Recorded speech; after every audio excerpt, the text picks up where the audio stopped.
everything around us is a system and it forms patterns. And so that's kind of where I'm at right now, is just really focusing on how all these systems work together and how we work together within them.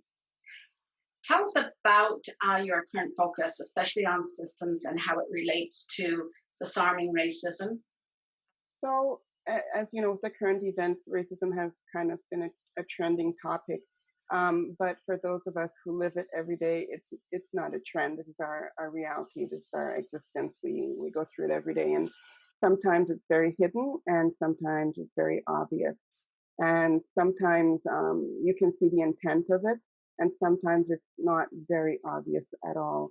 And I think in Canada, that kind of we get the reputation of being a nice country and accommodating, and Canada is that. But it's in comparison to the overt type of racism that you might see in the States.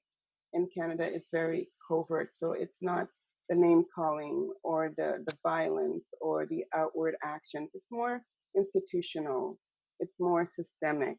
So that's where you get the term systemic racism from. It's all within a system.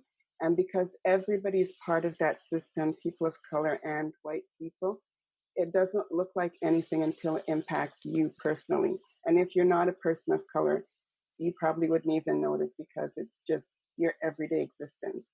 Systems work on particular things, right? They're there for particular reasons. So if you're not a part of that, it's oblivious to you a lot of times unless somebody points it out to you.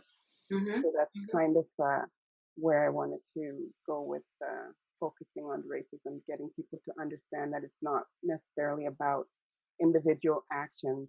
That's the result, yes, but the beginning of it, how it begins, is from the system itself.